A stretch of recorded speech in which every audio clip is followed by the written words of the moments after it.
परमेश्वर का धन्यवाद करना चाहती हूँ कि उसने ये सुंदर अवसर दिया है कि आज सेंट लूक चर्च आप लोगों के बीच में परमेश्वर के वचन को मैं बांट सकूँ। यहाँ के पासवान के लिए, यहाँ की तमाम कमिटीज के लिए, हमारे बुजुर्ग पासवान के लिए धन्यवाद करते हैं जिन्होंने ये सुंदर अवसर दिया और बहुत सुंदर रीति से हमें इंट्रोड्यूस भी किया। हम सारी बातों के लिए परमेश्वर को धन्यवाद दें। आइए परमेश्वर के वचन की ओर जाने से पहले प्रार्थना करें। धन्यवाद और स्तुति के साथ प्रभु आपके चरणों के पास आते हैं, आपके नाम को धन्यवाद करते हैं कि आपने हमें सुंदर अवसर दिया। आज आपके वचन में से हम सुने दुआ करते हैं आपकी पवित्र आत्मा की सामर्थ हमारे ऊपर उतरे और पवित्र आत्मा की ओर से हमें समझ, बुद्धि और ज्ञान की आत्मा मिले ताकि आपके वचन को जो आज बोया जाए हमारे सबों के जीवनों के अंदर प्रभु 100 गुना 1000 गुना फल लाने वाला है। हम सभी को आशीषित करें यीशु मसीह के नाम से मांगते हैं। इससे पहले कि हम परमेश्वर के वचन की ओर जाए, धन्यवाद करना चाहती हूँ हमारे पासवान के लिए जिन्होंने आपके बीच में 2 हफ्ते पहले अनाउंसमेंट्स करे कि सेंट मैरीज चर्च की ओर से पासवान और टीम आने वाली है और आपने सहर्ष हमारे निवेदन को स्वीकार किया, इसलिए आपको धन्यवाद करना चाहती हूँ। धन्यवाद करती हूँ सेंट मेथोडिस्ट चर्च के लिए। मेथोडिस्ट चर्च हमारे साथ इस समय खड़ा हुआ है बड़े भाई की तरह, हमेशा हमारे लिए तैयार है। आपकी डोनेशन, आपकी प्रार्थनाओं के लिए बहुत ही शुक्रगुजार है। तो पूरी कलीसिया की तरफ से आप सभी को धन्यवाद देना चाहते हैं। हम लोग यहाँ पर एक बुकलेट लेकर आए हैं और कुछ फ्लायर्स भी लेकर आए हैं ताकि आपको बड़ा इससे सहायता मिले। ये बुकलेट आपको बताएगी कि हमारे चर्च को कितने साल हुए, पहले ये कैसा था और कैसे दुर्घटना की वजह से इसका नुकसान हुआ है। अगर आप हमसे पूछेंगे तो छत की बड़ी महत्वता हमें समझ में आती है, क्योंकि हम सेंट मैरीज चर्च की छोटी कॉन्ग्रेगेशन, हम लोग आराधना बाहर कर रहे हैं एक शेड के अंदर, और जब बारिश आती है बहुत जोरों से आवाज आती है, हवा चलती है, तो हम बिल्कुल बैठ नहीं पाते अच्छे से। तो बहुत सारे परेशानियां हैं, परंतु हम धन्यवाद करते हैं कि कलीसियाएं हमारे साथ खड़ी हुई और आने वाले समय में बहुत जल्द ही काम शुरू होने वाला है। ऑल्टर साइड और उसका जो फर्स्ट पार्ट है उसका काम हम बहुत जल्दी शुरू करने वाले हैं, तो आप सभी की प्रार्थनाओं की बड़ी आवश्यकता है। इस बुकलेट के पीछे QR कोड है और सारी बैंक डिटेल्स है, और ये जो फ्लायर है जो हम यहाँ पर लगा कर जाएंगे इसका भी सारी डिटेल्स है।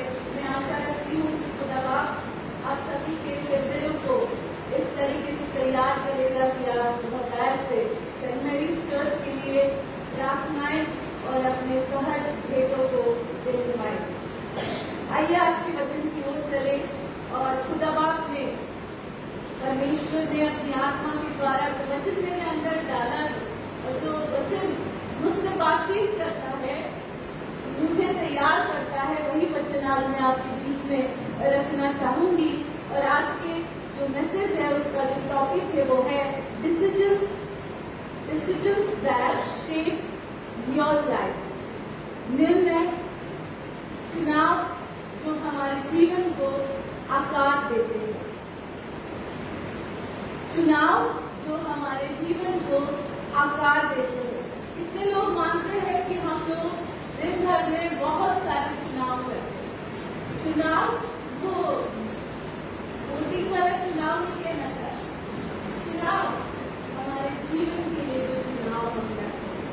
Choices, life decisions. बहुत अच्छी बात है, बारिश के अंदर कहते हैं जो बोगे वही, जोर से बोलिए। मैंने सुना है सेंट लूक की कलीसिया बहुत जोर से रिस्पॉन्स देती है, जो बोगे यस। चुनाव जो हमारे जीवन को आकार देते हैं। आप भी बैठे पादी साहब कह रहे थे कि कितने साल हुए, 140,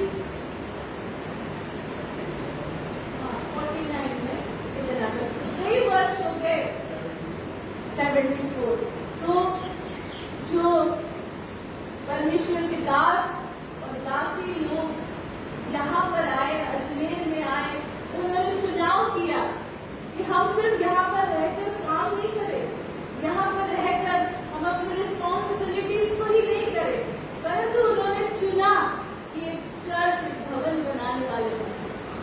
अब देखिए उनका चुनाव, उनकी दूरदृष्टि कहाँ तक है कि जब मैं यहाँ पर पहली बार आई पादी साहब को ये बुकलेट और ये देने के लिए, तो मैं अंदर आते आते मैं देख रही थी कि कितनी सारी चीजें वो हमारे लिए बनाकर चली है ना। सही बात है ना। हॉस्पिटल्स है, यहाँ पे हॉस्पिटल है, स्कूल है, बहुत सारी चीजें उन्होंने चूज किया, उन्होंने चुनाव किया, उन्होंने निर्णय लिया कि आने वाले पीढ़ी के लिए हम कुछ बनाने वाले बने। आज जब हमारे सामने निर्णय आया कि हम सेंट मैरीज चर्च को रिबिल्ड करें, ये तो हमारा काम नहीं है, ये खुदा पाक का काम है, पर सोच हमने ऐसे रखी कि इसको टिन रूफ नहीं लगाते, थोड़ा सा कम बजट में आएगा, टिन रूफ नहीं लगाते, पर वही करते हैं जो पिछले समय में हमारे फोर फादर्स ने जो किया, हम उसी को और आगे बढ़ा के आने वाली जनरेशन को हमें चुनाव, निर्णय जो हम प्रतिदिन लेते हैं। आज हमने चुना कि हम सुबह उठे, आज हमने चुना कि हम अपने दूसरे कामों को साइड में रखें और क्या करें, हम चर्च जाने की तैयारी। ये चुनाव हमारे पास है और ये चुनाव खुदा बाप ने आपको और मुझे दिए। मैं आपको बताना चाहती हूँ कि चुनाव जो है, choice is a gift from God. आप इसको मानते हैं? यदि हमारे पास चुनाव ही नहीं होता, हम चुन नहीं सकते, तो हमारे जीवन की कितनी बड़ी कमी होती। सही बात है ना। आज छोटे छोटे बच्चे भी चुनते हैं। मेरा बेटा रात को बोलता है कि मम्मी आप सुबह मेरे लिए ये वाला ये बनाओगी, तो मैं नहीं लेती। बच्चों के पास भी चुनाव है। आप देखिएगा, पहले हम छोटे छोटे थे तो मम्मी पापा जो भी ड्रेसेस निकाल के देते थे वो पहन लेते थे, है ना। परंतु आज बच्चों को सैटरडे को निकाल के कि ये जीन्स पहननी है, ये शर्ट पहननी है, ये वाली स्टाइल चल रही है। बच्चों के पास भी चुनाव है और वो चुनाव करने के अंदर खुश रहते हैं, अपने आप को इंडिपेंडेंट समझते हैं, अपने आप को स्वतंत्र समझते।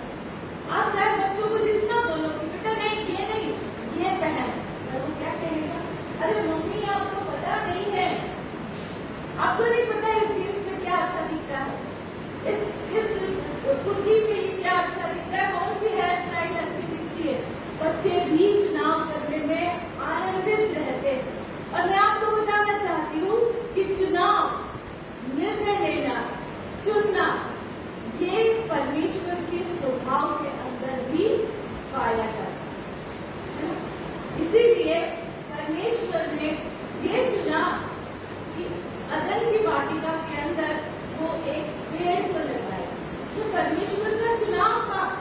और मैं आपको बताना चाहती हूँ कि परमेश्वर खुद चुनाव करता है, इसलिए परमेश्वर ने ये गिफ्ट, ये उपहार आपको और मुझे भी दिया।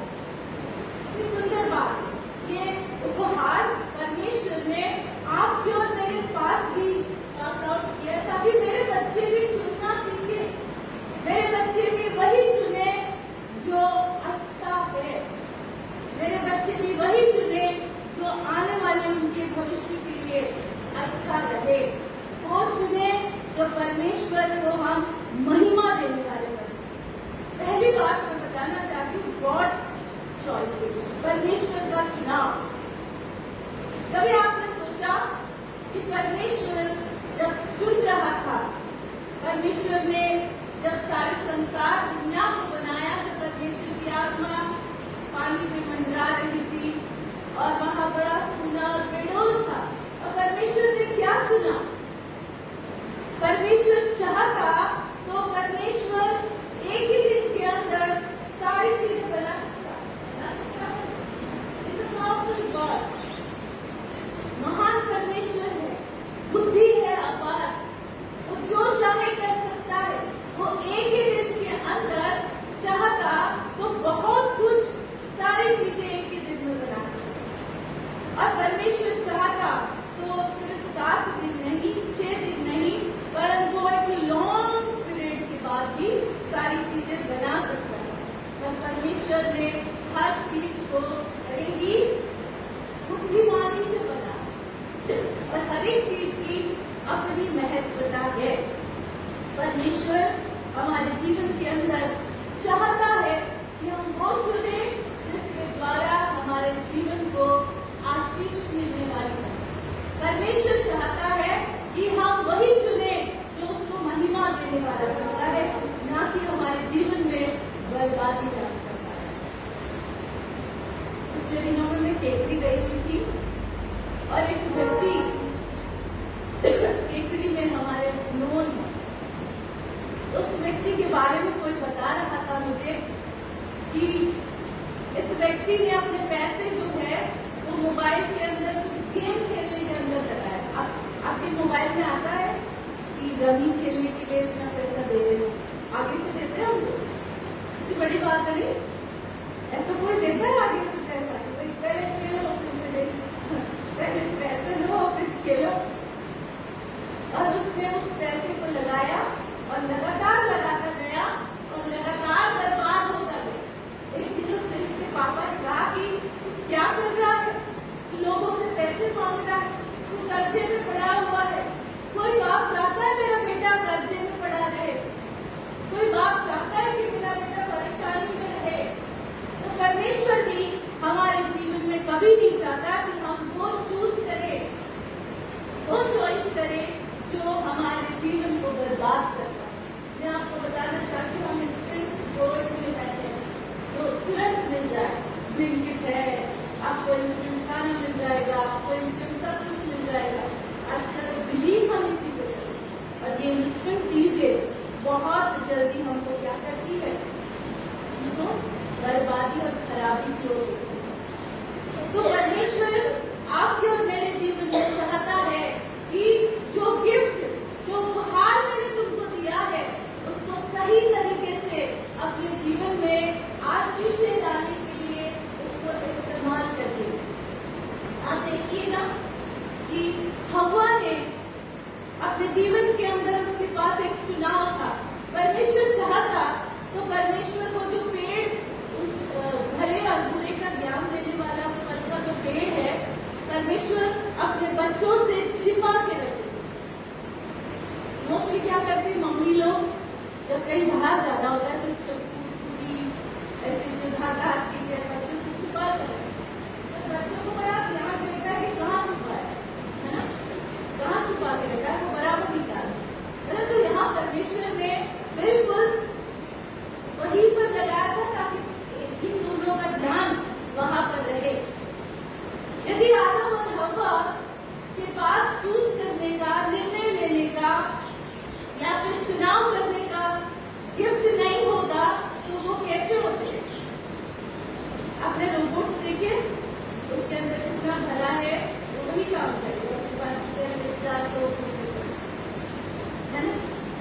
उनके पास चुनाव करने का कोई है दिमाग, वो चुन सकते हैं। अगर हम चुन नहीं सकते तो परमेश्वर आप ये चर्च भरा हुआ पाते हैं। अगर हमारे पास चुनने का, चुनाव करने का अगर हमारे पास गिफ्ट नहीं होता तो परमेश्वर चाहता है कि उसके लोग उसके धर्म में आए, उसकी आराधना करे। तो परमेश्वर सबको बांध के लेके आए, बैठ मेरी परमेश्वर ने हमको चुनाव दिया। सप्ताह भर तुम काम करते हो, एक दिन मेरा है, मुझे दो, मेरे भवन में आके आराधना करो। और यहाँ पर हम देखते हैं कि हव्वा ने, जो कि उत्पत्ति की पुस्तक के अंदर हव्वा ने डिसीजन लिया, चुनाव किया कि वो फल को वो खा सकते। उसने तोड़ा और उसने खाया। और सिर्फ उसी ने नहीं खाया परंतु अपने पति को भी दिया, जिससे उनको क्या ज्ञान आ गया। क्या पहले नहीं था उनके पास ये ज्ञान? परंतु वो परमेश्वर की महिमा से रहित हो गए। उन्होंने चुन लिया कि वो परमेश्वर की बात को ना माने। उन्होंने चुन लिया कि वे अनाज्ञाकारी हो जाए और परमेश्वर से अपने आप को उन्होंने दूर कर लिया। परमेश्वर ने हमें स्वतंत्रता दी और परमेश्वर चाहता है कि उस स्वतंत्रता का हम लोग पूरी तरह से आनंद ले।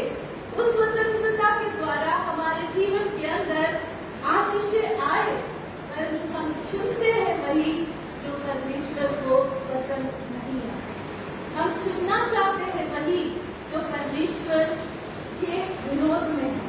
आपको मैं बताऊं, स्टैटिस्टिक्स कहती है कि हम लोग एक दिन में लगभग 5000 निर्णय लेते हैं। मुझे सोना है या उठना है, और सोते सोते भी मुझे कितनी देर मोबाइल देखना है ना। रील्स आती है, आप उसको करते जाओ, देखते जाओ, अनलिमिटेड है ना। बहुत सारे निर्णय, मुझे फास्ट फूड खाना है या मुझे घर की खाना है, मुझे पढ़ाई करना है या मुझे मूवी देखनी है, मुझे बाइबल पढ़ना है और बाइबल पढ़ते पढ़ते नींद आ जाती है, मुझे सोना है, मुझे प्रार्थना करना है या मुझे ये करना है, मुझे इतना पानी पीना है या मुझे उतना करना है। बहुत सारे डिसीजन हम दिन भर में बहुत सारे निर्णय लेते हैं और परमेश्वर को धन्यवाद कि ये निर्णय लेने के लिए परमेश्वर ने हमें अनुग्रह दिया। परंतु आज इस सुबह के समय जब हम परमेश्वर के भवन में बैठे हैं, हम दिमाग में सोचे अपने कि क्या ये निर्णय मेरे लिए, मेरे जीवन के लिए, मेरे परिवार के लिए, मेरी कलीसिया के लिए आशीष के कारण। कई बार लेते लेते दूसरों की बुराइयां करने लगे, चर्च से बाहर निकलते ही गॉसिपिंग करने लगे, दूसरों को बर्बाद करने का, दूसरों की टांग खींचने का, दूसरों को ऊपर करते हुए नीचे गिराने का। क्रिश्चियंस में बहुत फेमस है ये चीज। शैतान बोलता चर्च जा तो रहा है तो जा, और वहां बैठे बैठे सोचना कि क्या क्या चल रहा है, षड्यंत्र रच, युक्तियां रच। परंतु परमेश्वर का वचन कहता है फिलिप्पियों की पत्री 4 अध्याय में, आज सुबह मैंने उसको पढ़ा कि जो जो बातें सुहावनी है, जो जो बातें मनभावनी है, प्रशंसा के योग्य है, संयम से भरी हुई है, पवित्र है, परमेश्वर की ओर से है, उसी के ऊपर ध्यान दिया कर। परमेश्वर आपसे और मेरे जीवन में चाहता है। पहला पॉइंट हम देखेंगे, the first choice and it's consequences. पहला चुनाव जो कि आदम और हवा ने किया, उन्होंने वो फ्रूट को खाया और उनके जीवन के अंदर लंबे समय के लिए क्या गया। एक चुनाव परमेश्वर के दासों ने यहाँ अजमेर में आके किया और वो लंबे समय के लिए क्या किया, किसी के लाए, वहां से बनाए, कैसा कंस्ट्रक्शन करे। आप आजकल आप देखते हैं जो हमारे सड़कें बन रही हैं, पुल बन रहे हैं, क्या सोचते हैं, इसमें कॉन्ट्रैक्टर्स बैठे, इंजीनियर्स बैठे, बहुत अच्छा पढ़ाई करते, क्या सोच कर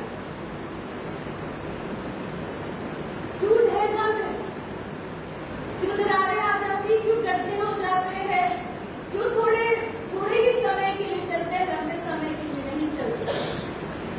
क्या सोच कर निर्णय करते हैं काम, स्वार्थीपन है ना। कहीं ना कहीं है कि चले ये काम अच्छा लगाने की जगह वो। पर प्रभु को धन्यवाद उन लोगों के लिए जिन्होंने ऐसी सोच रखी कि कैसा सुंदर भवन ये बना है ना। मैं इसकी एक एक ईंटों को देख रही थी, कैसे से तराशा, कैसे इसको बना दिया कि आज हम बैठकर इसके अंदर परमेश्वर की महिमा कर रहे हैं। कुछ निर्णय जो हमारे लिए चुनौती के ऐसा मत करना। और कुछ निर्णय जो हमारे लिए बड़े आशीष के कारण बनते हैं, और आज सुबह खुदा बाप चाहता है कि उसमें आप भी शामिल हो, और मैं भी शामिल हूँ। क्योंकि हम देखते हैं कि बाइबल में परमेश्वर ने जिन लोगों को बनाया, उन्होंने अपने जीवन के अंदर निर्णय लिया कि वो परमेश्वर के प्रति अनाज्ञाकारी हो और वो परमेश्वर की महिमा से रहित हो। मेरे साथ एक पद निकालिएगा, व्यवस्था विवरण की पुस्तक, उसका 30 अध्याय और 19 पद। हम यहाँ पर देखते हैं, हाँ, आदम और हव्वा ने अपने जीवन में निर्णय गलत किए। कितने माँ बाप यहाँ पर बैठे, जब उनके बच्चे गलत निर्णय लेते हैं तो भी माँ बाप उसको सही करने की कोशिश करते हैं कि बेटा ये तेरे से गलती हो गई, कोई बात नहीं, आज आप उसको सुधारे और नए तरीके से आगे बढ़ने वाले हैं। और यहाँ व्यवस्था विवरण उसका 30 अध्याय और 19 पद कहता है, मैं आज आकाश और पृथ्वी दोनों को तुम्हारे सामने इस बात की साक्षी बनाता हूँ कि मैंने जीवन और मरण, आशीष और शाप को तुम्हारे आगे रखा है। इसीलिए तू जीवन ही को अपना ले कि तू और तेरा वंश दोनों जीवित रहे। आज परमेश्वर ने हमारे जीवन के सामने आशीषें और श्राप दोनों भी है हमारे सामने। परमेश्वर क्या चाहता है? परमेश्वर हमारे जीवन में चाहता है कि हम किसको चुने? हम जीवन को चुने। हमें कोई माता पिता नहीं चाहते कि मेरा बेटा दारू पीने वाला है। आज कई सारे डेथ्स जो है, बुरा मत मानिए, छोटे छोटे यंग लड़कों की होती है ना, 31, 41, 42, 45, किस वजह से हो रही? बताइए, लीवर में प्रॉब्लम है, हाँ बताइए, और किडनी फेलियर हो रहा है, क्यों हो रहा है? जीवन के गलत चुनाव की वजह से। आज जवान बच्चे मेरे बीच में, हमारे बीच में बैठे हैं। मैं कहना चाहती हूँ कि परमेश्वर आपके माता पिता, आपके पासवान आपके और मेरे जीवन के लिए चाहते हैं कि हम चुने, जीवन को चुने। हम किसको चुने? जीवन को चुने। सकड़ा है वो रास्ता जिससे कम लोग चलते हैं, चौड़ा है वो रास्ता जिससे बहुत लोग जा रहे हैं, पर उसका अंत क्या है?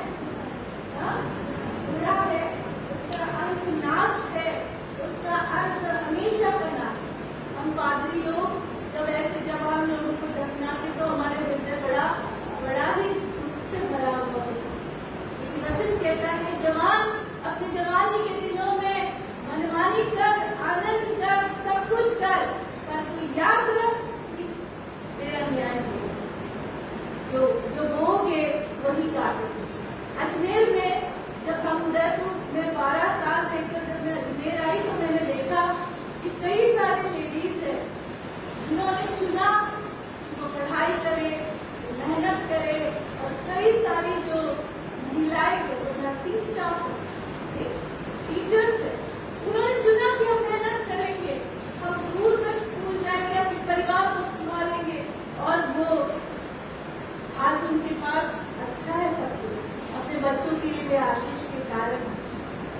तो आदम और हव्वा ने अपने जीवन में जो कुछ भी चुना, परंतु परमेश्वर अल्टीमेटली उनके जीवन के लिए चाहता है, आपके और मेरे जीवन के लिए चाहता है कि हम चुने, जीवन को चुने, जीवन की बातों को चुने, परमेश्वर को समय देना चुने, परमेश्वर को अपने जीवन में सबसे ऊपर रखने के लिए हम चुने, निर्णय ले।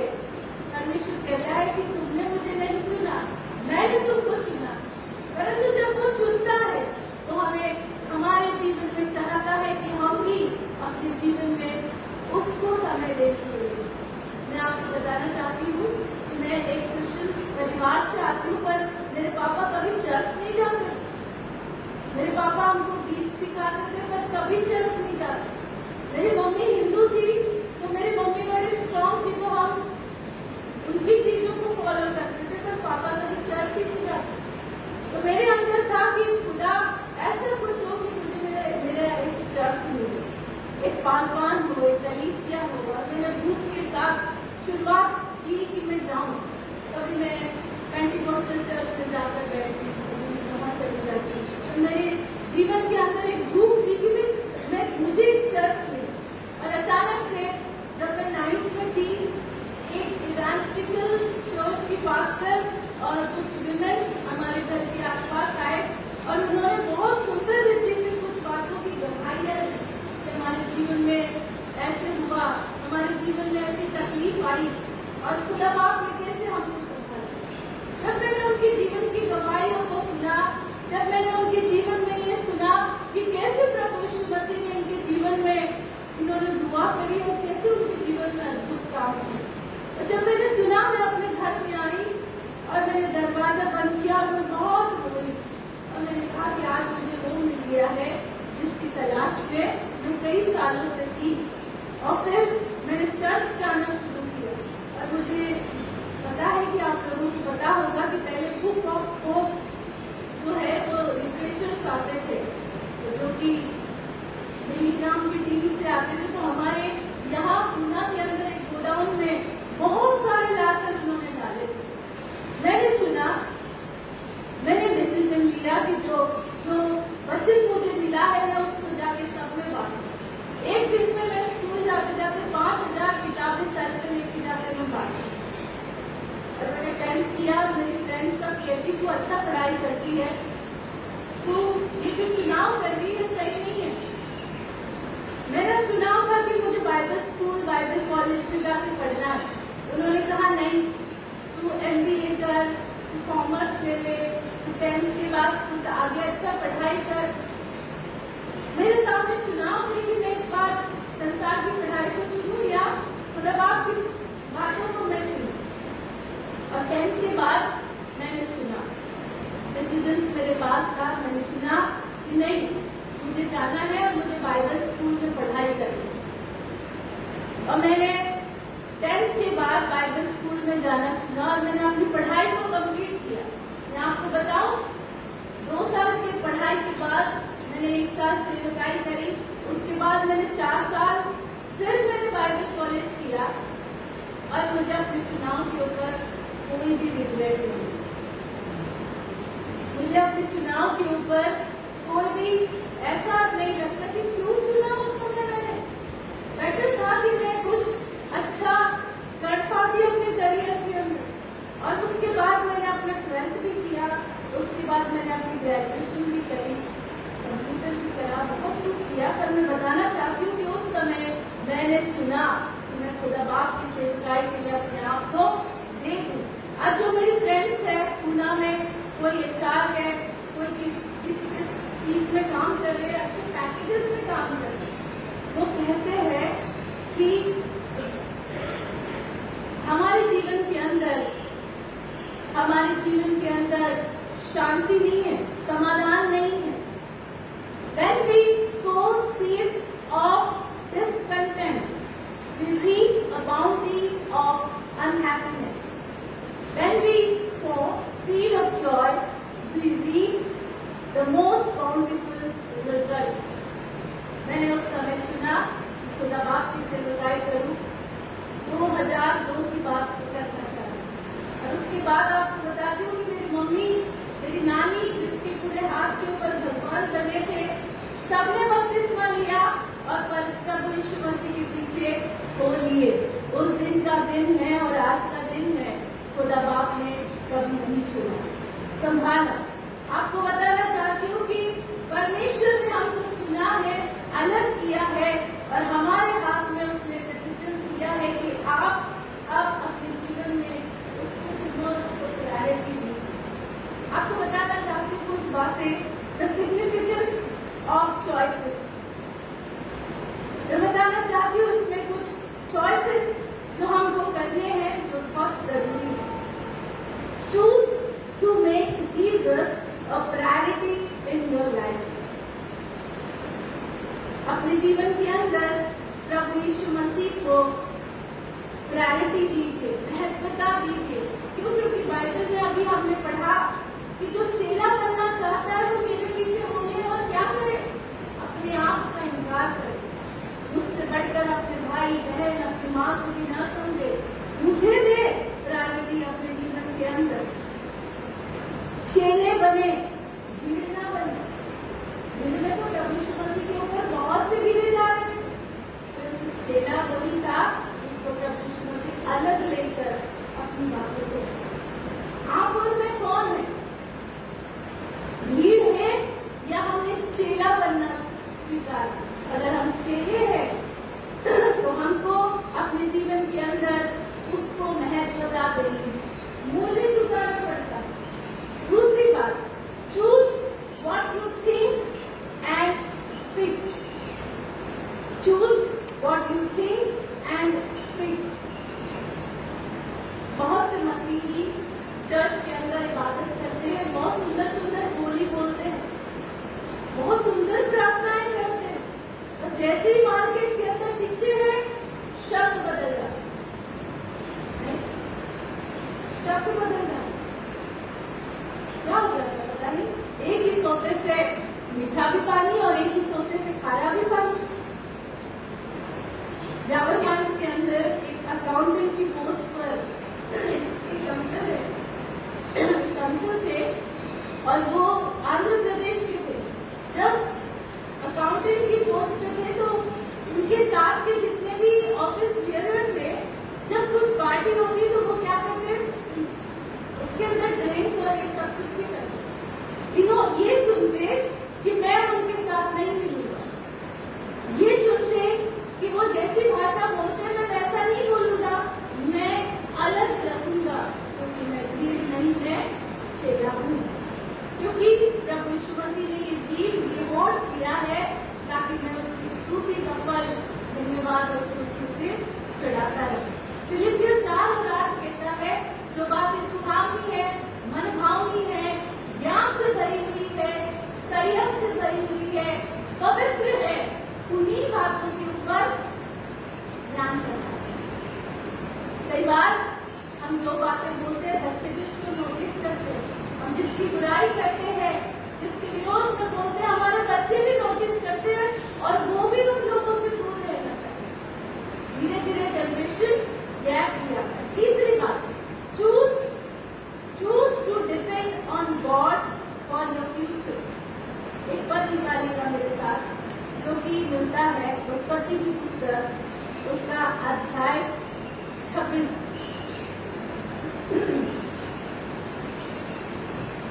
उत्पत्ति की पुस्तक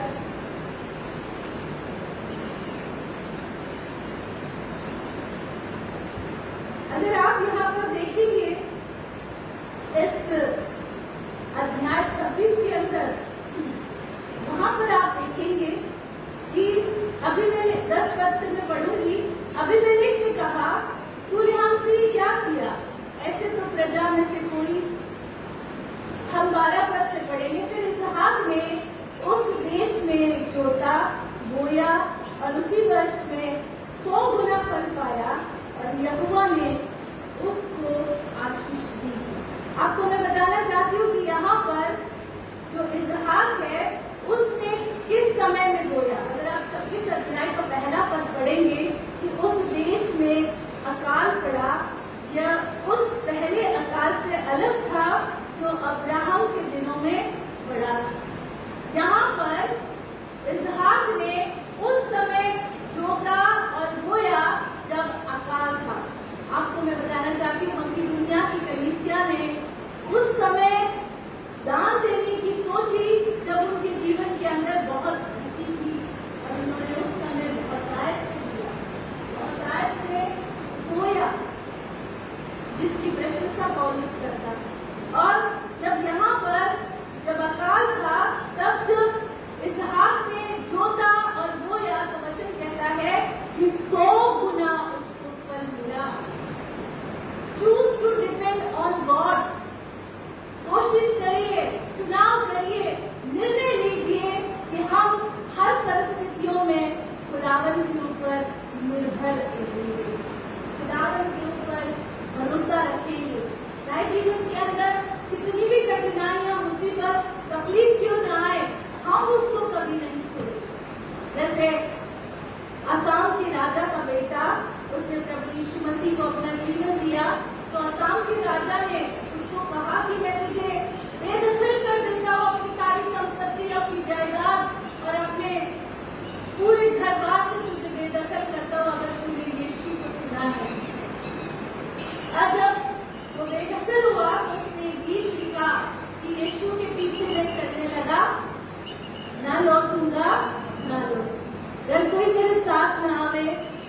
लौटूंगा ना लौटूंगा। संसार को छोड़कर सलीब को लेकर ना लौटूंगा ना लौटूंगा। चूज करिए